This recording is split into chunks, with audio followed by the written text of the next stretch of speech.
Hi అండి, welcome back to artistic house wife. So ఈరోజు video వచ్చేసి స్నాక్ రెసిపీ అండి. హాలిడేస్ వచ్చేసాయి, సో పిల్లల కోసమని ఒక మంచి ఈవినింగ్ స్నాక్ రెసిపీ చూపిస్తున్నాను నేను మీకు. ఈజీ అండి, ఒక 10 మినిట్స్లో అయిపోతుంది రెసిపీ అయితే. సో ఎక్కడ మిస్ అవ్వకుండా నేను చిన్న చిన్న టిప్స్ చెప్తూ ఉంటాను. మొత్తం వీడియో అంతా చూడండి, స్కిప్ చేయకుండా. సో ఫస్ట్ దానికి కావాల్సినవి 2 ఆలుగడ్డలు అండి. 2 తీసి పక్కన పెట్టుకొని ఫస్ట్ దానికి ఇలా స్కిన్ అంతా పీల్ చేసేయాలి. సో పీల్ చేసి పక్కన పెట్టుకున్న తర్వాత దీన్ని మనం స్లైసెస్ లాగా కట్ చేసుకోవాలి. మీ దగ్గర ఇలా గ్రేటర్ ఉంటే కనుక గ్రేటర్తో చేసుకోండి. లేదు మీ దగ్గర ఇది అంటే కనుక మీరు నార్మల్గా చాపింగ్ బోర్డ్ మీద చేసుకోవచ్చు, బట్ దీంతో అయితే సన్నగా వస్తాయి. సో గ్రేటర్ దాంతో మనం ఇలా స్లైసెస్ కట్ చేసుకోవాలి ఫస్ట్.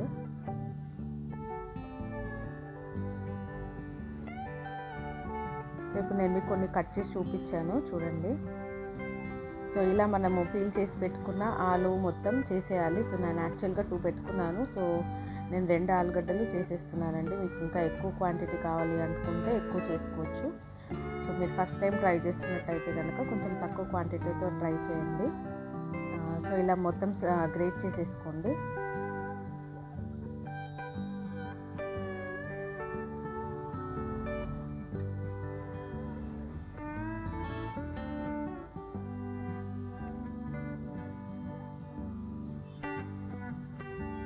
సో ఇప్పుడు నేను మొత్తం 2 ఆలు గ్రేట్ చేసేసుకున్నాను కదా, నేను ఇక్కడ ఆల్రెడీ నేను మీకు వీడియోలో చూపిస్తున్నాను. సో నెక్స్ట్ వచ్చేసి ఇప్పుడు నేను ఒక గిన్నెలో కొన్ని వాటర్ యాడ్ చేసి సాల్ట్ యాడ్ చేస్తున్నానండి. సో ఈ సాల్ట్ వాటర్లో మనము ఈ స్లైసెస్ని ఒక 10 to 15 మినిట్స్ అలా రెస్ట్లో వదిలేయాలి. సో ఏంటంటే మనకి ఆలూకి ఉన్న స్టార్చ్ మొత్తం వచ్చేస్తుంది అనమాట. సో ఇలా స్టార్చ్ అంతా వెళ్ళిపోతేనే మనకి మంచి టేస్ట్ వస్తుందండి రెసిపీకి. సో ఈ స్టెప్ మాత్రం అసలు స్కిప్ చేయకండి. సో ఫస్ట్ సాల్ట్ వాటర్లో వేసిన తర్వాత ఒక 15 మినిట్స్ ఇలా కలిపేసి బాగా కడిగినట్టుగా చేసి ఒక 15 మినిట్స్ వదిలేయండి.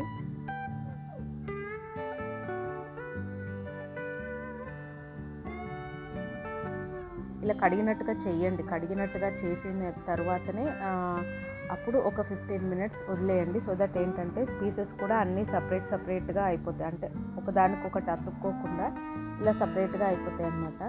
సో ఫస్ట్ 15 మినిట్స్ ఇలా సోక్ చేసి వదిలేయండి. సో దట్ ఏంటంటే మనకి దానికి ఉన్న స్టార్చ్ అంతా కూడా వెళ్ళిపోయి మంచిగా సాఫ్ట్గా అయిపోతాయి అన్నమాట. సో నెక్స్ట్ ఇది మనకి 15 మినిట్స్ అయ్యే లోపల మనము దీనికి ఇంకొక ప్రొసీజర్ ఉంది. సో అది చేసేసుకున్నామండి. ఫస్ట్ ఒక చిన్న బౌల్లో ఒక 2 స్పూన్స్ మైదా పిండి ఒక 2 స్పూన్స్ యాడ్ చేసి నేను పక్కన పెట్టుకున్నాను. అండ్ ఇఫ్ ఎట్ ఆల్ మీకు స్పైసీ కావాలి అనుకుంటే నేను చెప్పినట్టుగా ఫాలో అవ్వండి. సో స్పైసీ వద్దు మాకు అనుకుంటే కనుక జస్ట్ పిండితోనే చేసేసుకోవచ్చండి ఇది, అంటే ఇంక ఇందులో ఏం యాడ్ చేయకుండా. సో నేనైతే ఇప్పుడు ఇందులో ఉప్పు కారం కొంచెం లైట్గా యాడ్ చేస్తున్నాను. సో కొంచెం స్పైసీగా ఉంటేనే బాగుంటుంది కాబట్టి సో నేను ఇలా యాడ్ చేస్తున్నాను. మీకు స్పైసీనెస్ వద్దు అనుకుంటే కనుక జస్ట్ పిండి ఒక్కటే యాడ్ చేయండి, ఇందులో ఉప్పు కారం యాడ్ చేయకూడదు. సో ఇప్పుడు ఇదంతా ఒకసారి మిక్స్ చేసేసిన తర్వాత ఇప్పుడు నేను దీనికి ఈ మిక్చర్ని పక్కన పెట్టుకుంటున్నానండి. అండ్ కలిపేసి పక్కన పెట్టేసుకొని ఇప్పుడు ఇక్కడ ఒక చిన్న టిప్ అండి. సో ఈ ప్రొసీజర్లో చేయండి, మీకు ఫాస్ట్గా అయిపోతుంది అనమాట మిక్సింగ్ అనేది. సో ఇప్పుడు మనం ఇందాక కలుపుకున్న పిండి అంతా ఈ కవర్లో వేసేస్తున్నాను. ఒక చిన్న కవర్ తీసుకోండి, అంటే మీ ఆలుగడ్డలు పట్టే అంత సైజులో కవర్ తీసుకోండి. సో నేను ఇంత కవర్ తీసుకున్నాను. సో తీసుకున్న తర్వాత ఇప్పుడు ఈ పిండి ఇందులో వేసి పక్కన పెట్టేస్తున్నాను. అండ్ మనకి 15 మినిట్స్ లోపు ఇలా ఆలు కూడా మొత్తం మనకి సోక్ అయిపోయాయి కాబట్టి ఇప్పుడు చూడండి ఫ్లెక్సిబుల్గా అయిపోతాయి ఆలు. అంటే 15 మినిట్స్ సోక్ అయ్యింది కాబట్టి చూడండి ఇలా ఫ్లెక్సిబుల్ అయిపోతుంది అనమాట. అంటే మనం ఇలా ఫోల్డ్ చేసినప్పుడు విరగకుండా ఉంటాయి. సో విరగకుండా ఉండడం కోసమే మనం ఇలా 15 మినిట్స్ పెట్టామన్నమాట. సో అదేంటంటే మనకి ఆలు సాఫ్ట్గా అయిపోయి మనం ఎలా మౌల్డ్ చేస్తే అలా ఈజీగా మౌల్డ్ అయిపోతుంది అనమాట. సో ఇది ఒక చిన్న టిప్ అండి, ఈ 15 మినిట్స్ మనం ఎందుకు పెట్టాము అనేది. సో ఇప్పుడు ఇవన్నీ నేను ఈ ఆలు ఈ స్లైసెస్ అన్నీ తీసేస్తున్నాను, వాటర్ అంతా తీసేయాలి. సో ఇలా ఈ స్లైసెస్ అన్నీ తీసి పక్కన పెట్టేసుకుంటున్నానండి. మనకి ఇక్కడ ఈ ఆలు సాఫ్ట్గా అయిపోయి ఫ్లెక్సిబుల్ అవ్వకపోతే కనుక మనకి ఆ రెసిపీ చేసేటప్పుడు అది మౌల్డ్ అవ్వకుండా ఆలు స్లైసెస్ అనేవి విరిగిపోతూ ఉంటాయండి. సో అలా విరిగిపోకుండా ఉండడం కోసమే మనకి కొంచెం ఇలా ఫ్లెక్సిబుల్గా నేను వీడియోలో చూపించినట్టుగా ఎలా తిప్పితే అలా ఈజీగా తిరిగేటట్టుగా అయిపోవాలన్నమాట. అప్పుడే మనకి రెసిపీ మంచిగా వస్తుంది. ఇది one of the main step అండి, ఇది అసలు మిస్ అవ్వకండి. సో ఇప్పుడు నేను ఆ వాటర్ అన్నీ తీసేసిన తర్వాత మళ్ళీ ఇంకోసారి ఫ్రెష్ వాటర్ తీసుకొని ఈ స్లైసెస్ అన్నీ ఇందులో వేస్తున్నాను. వేసి మళ్ళీ ఒక్కసారి వాష్ చేయండి. వాష్ చేస్తూ ఏంటంటే మనకి దీనికి ఉన్న ఇందాక ఉప్పు వాటర్లో వేసాం కదా, సో దానికి యాడ్ చేసిన ఉప్పు అంతా మనకి ఇక్కడ వాష్ చేసేయాలన్నమాట. సో మరీ ఎక్కువ సాల్ట్ వేస్తే ఇందాక కూడా ఆల్రెడీ పిండిలో మనం సాల్ట్ వేసాము కాబట్టి అది ఇది అంతా కలిసి మనకి ఉప్పు అనేది ఎక్కువ అయిపోతుంది. సో అందుకే మనం ఏం చేయాలంటే ఇదంతా బాగా వాష్ చేయాలి. సో దట్ ఏంటంటే దీనికి ఉన్న ఉప్పు అంతా పోవాలన్నమాట. సో ఇలా వాష్ చేసిన తర్వాత ఇప్పుడు ఇది కూడా ఫిల్టర్ చేసేసుకోండి. మీరు నీళ్ళంతా వడిలిపోయేలాగా ఇలా చిప్స్ అన్నీ తీసి పక్కన పెట్టేసుకోండి. ఇప్పుడు చిప్స్ అన్నీ పక్కన పెట్టేసుకున్న తర్వాత ఒక 5-10 మినిట్స్ వదిలేయండి. సో దట్ ఏంటంటే మనకి దీనికి ఉన్న వాటర్ అంతా పోవాలి. సో ఇలా 5-10 మినిట్స్ పెట్టుకున్న తర్వాత నీళ్ళన్నీ పోయిన తర్వాత సో నెక్స్ట్ స్టెప్ ఏంటి అన్నది నేను మీకు ఇప్పుడు చూపిస్తాను.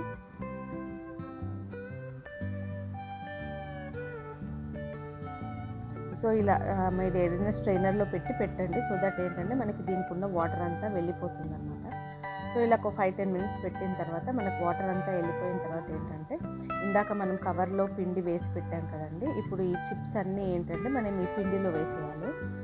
సో వాటర్ కూడా ఆల్మోస్ట్ మనకి డ్రైన్ అవుట్ అయిపోతుంది కాబట్టి ఇప్పుడు ఇవన్నీ ఏంటంటే ఈ స్లైసెస్కి ఈ పిండి అంతా పట్టాలి. సో మామూలుగా మనము గిన్నెలో వేసి కలిపి అలా కొన్నిటికి పడుతుంది, కొన్నిటికి పట్టదు, సో అలా అవుతుంది కదా. సో దానికన్నా ఈజీ ప్రాసెస్ అండి ఇది ఒక చిన్న టిప్ అండ్ ఈజీగా అయిపోయే ప్రాసెస్ అన్నమాట ఇది. సో అదే ఇలా కవర్లో వేసి ఒక్కసారి మనం ఇలా మూటలాగా కట్టేసి నేను వీడియోలో చూపిస్తున్నట్టుగానే చేయండి. ఇలా కట్టేయండి. సో కట్టేసిన తర్వాత 2 ends పట్టుకొని మనం షేక్ చేస్తే ఏమవుతుందంటే ఈ పిండి అనేది అన్ని పీసెస్కి ఈక్వల్గా మంచిగా పట్టుకుంటుంది అన్నమాట. ఇప్పుడు నేను చూపిస్తున్నట్టుగా చేయండి. ఇలా 2 ends పట్టుకొని బాగా షేక్ చేయండి.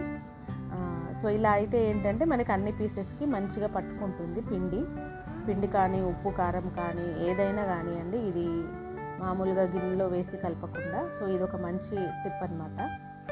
సో ఇలా పీసెస్ అన్నిటికీ మనకి ఉప్పు కారం మొత్తం బాగా పట్టింది అని అనిపించిన తర్వాత మీరు అప్పుడు ఇంకా ఈ కవర్ ఓపెన్ చేసేసి మీరు ఏం చేయాలనుకుంటున్నారో ఆ ప్రొసీజర్ని ఫాలో అయిపోవచ్చు. సో ఇప్పుడైతే నేను ఇలా చూశారు కదా, అన్నిటికీ బాగా పట్టుకుంది ఉప్పు కారము. సో ఇప్పుడు నేను ఇది పక్కన పెట్టేస్తున్నానండి. పక్కన పెట్టేసి ఇప్పుడు నేను ఇంకా మెయిన్ ప్రొసీజర్లోకి వెళ్ళిపోదాము. సో ఫస్ట్ ఒక పీస్ తీసుకొని ఒక స్లైస్ తీసుకొని ఇలా ఫోల్డ్ చేయాలి. నేను వీడియోలో చూపిస్తున్నట్టుగా ఫోల్డ్ చేయండి. సో ఇలా ఫస్ట్ దగ్గరికి రోల్ చేయండి, ఫస్ట్ స్లైస్. సో ఏంటంటే మనకి మంచి షేప్ రావాలన్నమాట. సో నెక్స్ట్ ఇంకొక స్లైస్ తీసుకొని దీని చుట్టూ ఇలా ఫోల్డ్ చేయండి. నేను వీడియోలో చూపిస్తున్నట్టుగా ఫోల్డ్ చేయండి. ఇలా మనము ఒక్కొక్క పీస్ అన్నీ తీసుకొని మనం ఇలా రోల్ చేసుకుంటూ వెళ్ళాలన్నమాట. సో ఒక ఫస్ట్ పీస్ ఎక్కడైతే ఎండ్ అవుతుందో మళ్ళీ నెక్స్ట్ తీసుకున్న పీస్ అక్కడ నుంచే పెట్టండి. సో దట్ ఏంటంటే మనకి ఊడిపోకుండా రోజ్ షేప్లో నీట్గా వస్తుందన్నమాట. అండ్ దీనికి టూత్ పిక్స్ కూడా ఇంపార్టెంటే అండి. సో ఇలా ఒక్కొక్క పీస్ తీసుకొని మొత్తం ఇలా రోల్ చేస్తూ వెళ్ళండి. సో దట్ ఏంటి అంటే మనకి మంచి రోజ్ షేప్లోకి వస్తుంది. నేను వీడియోలో చూపిస్తున్నట్టుగానే చేయండి. సో మీకు ఈజీగా అయిపోతుంది అలా అయితే.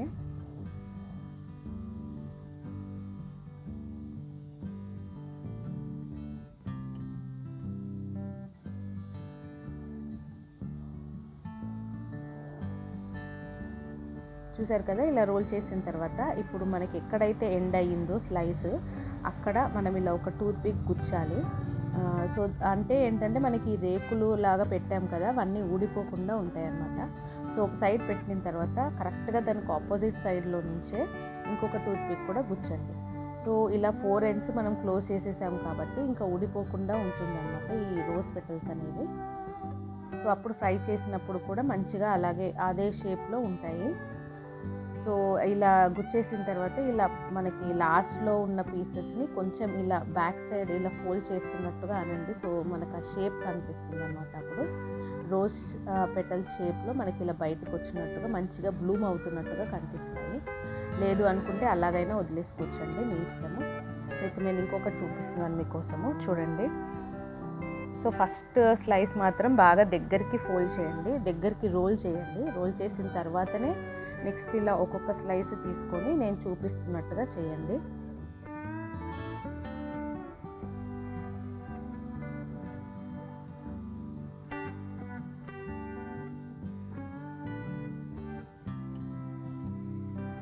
సో చూస్తున్నారు కదా, ఇలా పెట్టాలన్నమాట.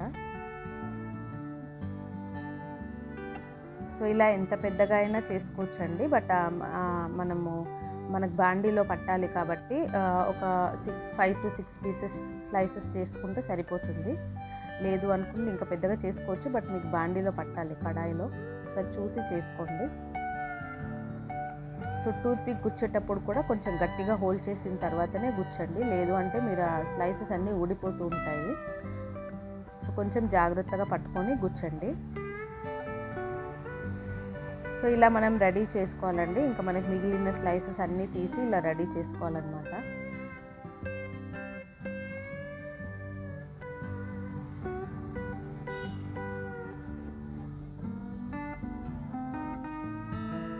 సో ఇది రేకులు కూడా మనమండి ఇలా లాస్ట్లో ఇలా బయటికి రివర్స్ ఫోల్డ్ చేస్తే ఏంటి అంటే మనకి బ్లూమ్ అవుతున్నట్టుగా వస్తుందన్నమాట ఫ్లవర్. లేదు అంటే ఇలా జస్ట్ బడ్ లాగా అయినా వదిలేసుకోవచ్చు. సో మీ ఇష్టం అండి. నేను అవన్నీ ఇలా రెడీ చేసి పెట్టుకున్న తర్వాత ఇప్పుడు కడాయిలో ఆయిల్ వేడి చేసుకొని ఇప్పుడు మనం ఇవన్నీ ఇందులో వేసి ఫ్రై చేయాలి.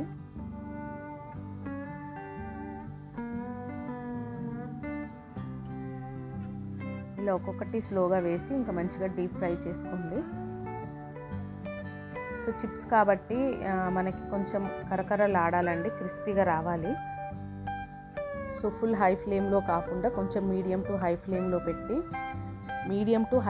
పెట్టండి, సిమ్లో పెట్టకండి. సిమ్లో పెడితే మనకు తొందరగా ఫ్రై అవ్వదు. సో మీడియం టు హై ఫ్లేమ్లో పెట్టి ఇలా 2 సైడ్స్ అంతా రోల్ చేస్తూ మీరు ఫ్రై చేసుకోండి.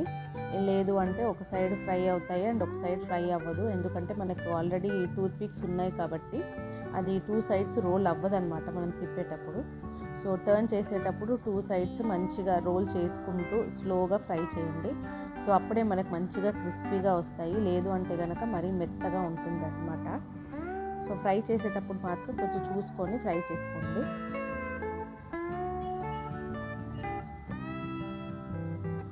సో ఇలా ఫ్రై చేసుకోవాలండి. ఇంకా మనం రెడీ చేసుకున్న రోజెస్ అన్నీ. సో ఇది యాక్చువల్గా నార్మల్ రెసిపీ అనండి, నార్మల్ చిప్స్ రెసిపీయే, బట్ సంథింగ్ డిఫరెంట్గా పిల్లలకి కనిపించాలి, హాలిడేస్లో ఏదో డిఫరెంట్గా చేసింది మా మమ్మీ అని అనుకోవాలి అంటే మనం ఇలాంటివేవో కొన్ని కొత్తవి ట్రై చేస్తూ ఉండాలి. అండ్ ఇందులోనే మనం ఫస్ట్ పిండిలోనే ఉప్పు కారం కూడా యాడ్ చేసాం కాబట్టి ఇది కొంచెం స్పైసీగానే ఉంటుందండి. బట్ స్టిల్ మీకు ఇంకా కావాలి అనుకుంటే కనుక లాస్ట్లో కొంచెం చాట్ మసాలా ఇలా స్ప్రెడ్ చేసుకోండి. సో చాట్ మసాలా కానీ ఉప్పు కారం కానీ ఇంకా మీ టేస్ట్కి తగ్గట్టుగా ఏది కావాలి అనుకుంటే అది స్ప్రెడ్ చేసుకొని ఇలా ఇంకా హ్యాపీగా వేడివేడిగా తినేయచ్చండి. ఈవినింగ్ టైంలో పిల్లలకి ఇది ఒక మంచి రెసిపీ అండి, మంచి స్నాక్ రెసిపీ.